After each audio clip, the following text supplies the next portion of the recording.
Aleluia. Bom dia, bom dia, bom dia para você. Como você está? Tudo bem? Café com palavra mais uma manhã. Estamos nessa manhã aqui adorando, agradecendo a Deus por mais esse dia. Vamos orar um pouquinho em nome de Jesus? Soberano, eterno, maravilhoso, te louvamos e te engrandecemos, te bendizemos nessa manhã. Que o teu Espírito Santo venha coordenar os passos, que o teu Espírito Santo venha tomar posse do ambiente. Que o teu nome seja glorificado nas nossas vidas, exaltado nas nossas vidas, Pai. Que a tua palavra ela venha, Senhor Jesus, como uma espada mais penetrante do que uma espada de dois gumes, que penetra na divisão da alma, do espírito, entre juntas e medulas. Faça o teu trabalhar, faça o teu mover, renova nossas forças, renova o nosso intelecto, renova a nossa vida nessa manhã, Senhor. Transforma nosso ser, Senhor Jesus. Ah, Jesus, eu repreendo todo espírito das trevas, eu repreendo toda ação do inimigo contra nossas vidas, contra a nossa casa, contra o nosso querer, Pai, para que a tua vontade ela seja sempre boa, perfeita e agradável em nossas vidas e que nós possamos te adorar e te exaltar nessa manhã de domingo. Que Deus abençoe o nosso lar, que Deus abençoe o seu lar nesse dia, que Deus abençoe a tua história, os teus celeiros, a tua casa. Que Deus abençoe tudo aquilo que você colocar a planta dos teus pés, que você colocar a palma das tuas mãos, seja abençoado, em nome de Jesus Cristo. Estamos aqui hoje no capítulo 7 do livro de Juízes, para mais um dia, para falarmos sobre Gideão, falarmos sobre a batalha de Gideão, a maneira a qual Deus vai entregando os inimigos na mão dos seus juízes, Deus vai entregando os inimigos na mão daqueles que fazem o mal para o seu povo. E aqui nós vemos que Gideão é um homem que se diz, o anjo diz para ele, homem muito forte e corajoso, mas na verdade Deus está profetizando ali, Deus está colocando sobre ele uma bênção, que na verdade todas as características de Gideão nos trazem para um homem temeroso, um homem que não quer muito compromisso com nada, um homem que quer se colocar quietinho no seu canto, lá malhando o seu trigo, bem disfarçadamente, sem que ninguém o veja, sem querer muito compromisso, sem querer se envolver, sem querer que as coisas de Deus venham à tona na vida dele. Mas, como não tem como fugir, o chamado de Deus ele é preciso, Gideão não tem como escapar. E nessa manhã nós vamos ver Deus falando com Gideão. Versículo 2 vai dizer assim: E o Senhor disse a Gideão, o povo que está contigo é demasiado para que eu entregue os midianitas nas tuas mãos, para que Israel não se vanglorie contra mim, dizendo, a minha própria mão me salvou. Agora, portanto, vai e proclama aos ouvidos do povo, dizendo, todo aquele que estiver temeroso e receoso, que retorne e parta cedo ao monte de Gileade. E do povo retornaram 22.000 e permaneceram 10.000. Mas ainda assim Deus viu que o povo ainda continuava numeroso. E versículo 5 vai dizer, assim Deus fez descer o povo até a água. E o Senhor disse a Gideão, todo aquele que lamber a água com a sua língua, como lambe o cão, este tu separarás. E do mesmo modo, todo aquele que se dobrar sobre os joelhos para beber. E o número daqueles que lamberam e levaram a mão à boca foi de 300 homens, mas todo o restante do povo se dobrou sobre os joelhos para beber a água.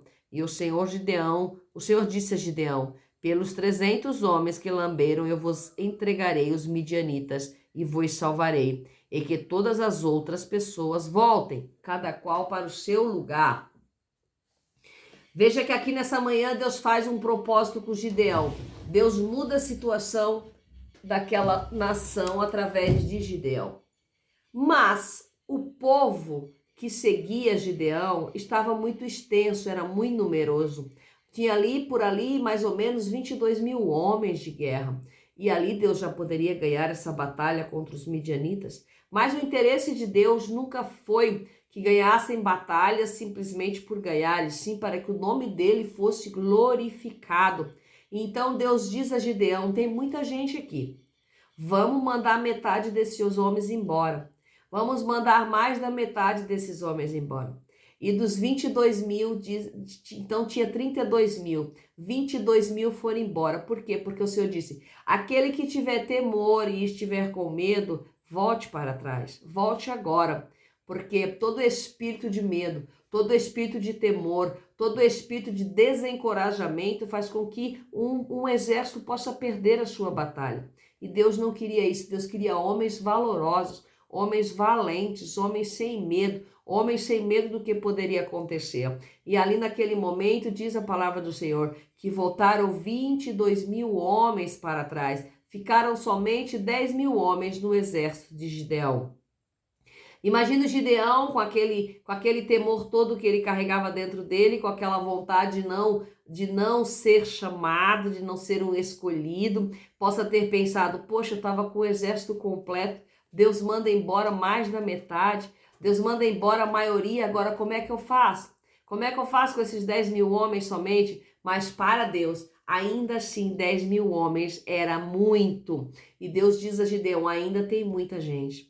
Tem muito soldado ainda. Por quê? Porque se vocês ganharem a guerra, vocês vão dizer que Israel ganhou a guerra. Vocês não vão dizer que fui eu, o grande eu sou, que ganhei. Vocês não vão colocar sobre mim a vitória, e sim sobre o próprio soldado, sim sobre a própria batalha, sim sobre o próprio general. Veja como Deus se preocupa com o nome dele ser glorificado. Deus quer em todo tempo que o nome dele seja glorificado. Deus quer em todo tempo que o nome dele seja exaltado por nós. Então, muitas vezes, Deus vai tirando coisas de nós, não é para que nós nos enfraqueçamos. Muitas vezes, Deus tira coisas e pessoas da nossa vida, não é para que nós sejamos enfraquecidos, e sim para que o nome dele seja exaltado, porque Deus pode fazer as mesmas coisas, muitas coisas. Deus pode nos dar a vitória com o mínimo de guerreiros possível. Deus pode nos dar a vitória somente com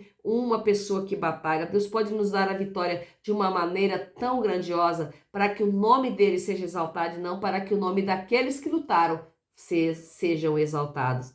E nós vemos aqui que o Senhor ainda disse, 10.000 homens são muito homens. Então nós vamos fazer mais uma prova. Desçam ao ribeiro, desçam a água e vamos ver a maneira com a qual os soldados bebem água. A maneira com a qual os soldados bebem a água vai discernir, vai definir quais os soldados estão aptos para guerrear e quais os soldados estão aptos para voltar do lugar onde eles vieram. E assim foi feito. E da maneira que Deus tinha dito, assim aconteceu. E da maneira que Deus tinha dito, Deus recuperou 300 homens.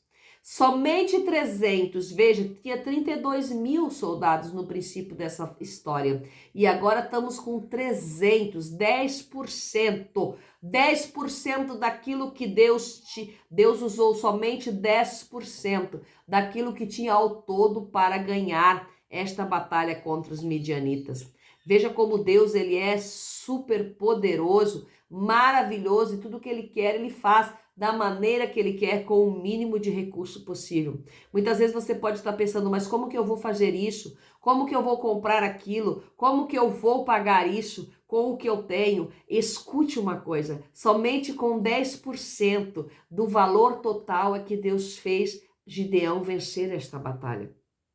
Veja que agora adiante nós vamos ver que Deus ainda fala para Gideão. Deus instrui o juiz, Deus instrui aquele que estava à frente. E se há uma instrução a ser seguida, se há uma obediência a ser seguida, é aqui que entra a fé de Gideão. Deus ainda diz para Gideão, agora tu pega o teu servo Purá, tu desce até o campo dos midianitas, tu desce até o campo do inimigo, fica lá disfarçado no meio da noite, escuta o que eles têm a dizer, vai ver o que está acontecendo lá. E quando Gideão chega, ele vê que havia muitos camelos, muitos carros de batalha, eles eram muito numerosos para lutar contra eles, mas ali havia um que tinha tido um sonho, e nesse sonho ele fala, eu sonhei que um bolo vinha sobre a tenda dos midianitas e um bolo pegava e derrubava a tenda, destruía toda a tenda.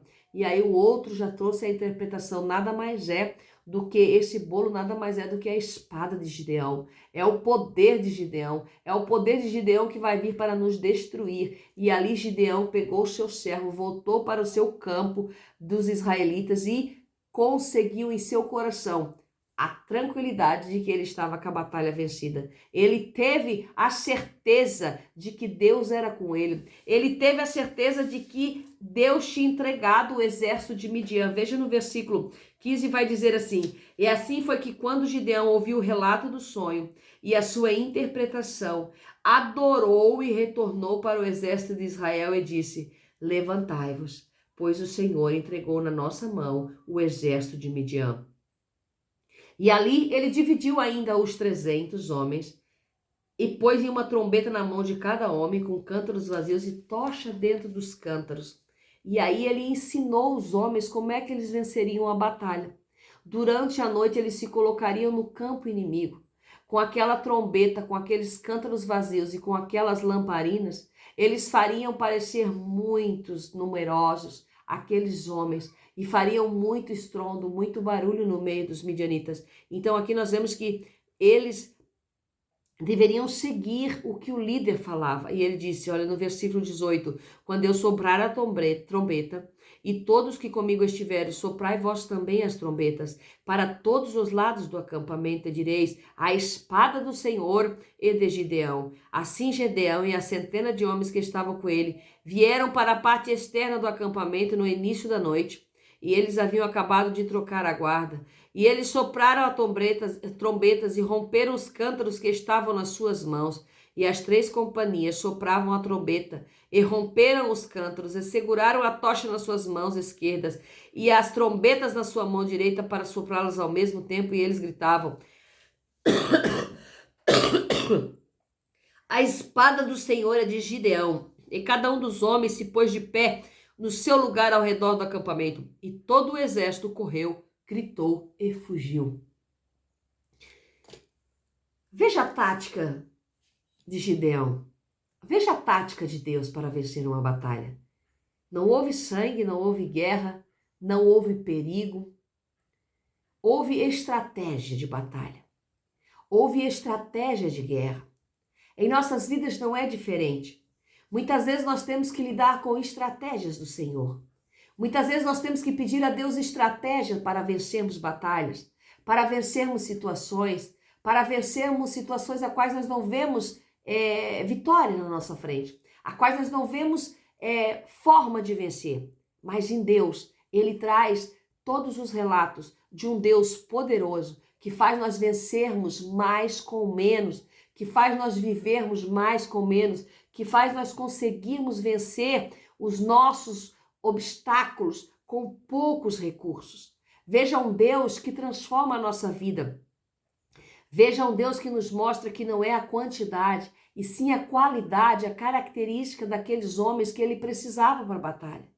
E na nossa vida não é diferente. Muitas vezes nós queremos a nossa mente, a nossa carne, o nosso mental, muitas coisas para que sejamos felizes. Mas, na verdade, o que nós precisamos é as poucas coisas que realmente nos trazem a felicidade, nos trazem aquilo que Deus quer que nós sejamos, que nos levem ao propósito específico que Deus quer na nossa vida. E que nessa manhã você possa pegar essa palavra que nem é tendo grande quantidade que fará você chegar à sua conquista, mas sim a qualidade daquilo que você tem, a qualidade daquilo que Deus coloca nas suas mãos. O pouco de Deus é muito diante dele. O pouco que o Senhor coloca nas suas mãos é feito para multiplicar, é feito para usar em estratégias. É claro que se Deus te dá R$1 e você não usar de estratégia, esse dinheiro vai acabar. Mas se você multiplicar esse R$1, logo ele estará em R$10, logo ele estará em R$100, porque é a estratégia que faz com que nós multiplicamos aquilo que nós temos. Então, nessa manhã, com Gideão, não foi diferente. Gideão usou 10% dos homens que ele tinha para vencer os midianitas. E os midianitas eram um exército forte e poderoso. Então, nessa manhã que você possa, com a ajuda de Deus, com a glória de Deus na sua vida, usar os teus 10% para vencer as batalhas que você tem para vencer. Que Deus te dê um domingo maravilhoso, cheio da presença de Deus. E amanhã temos ainda uma história do Gideão. Que Deus abençoe você, que Deus te dê um dia cheio da presença. Um bom domingo e até amanhã em nome de Jesus.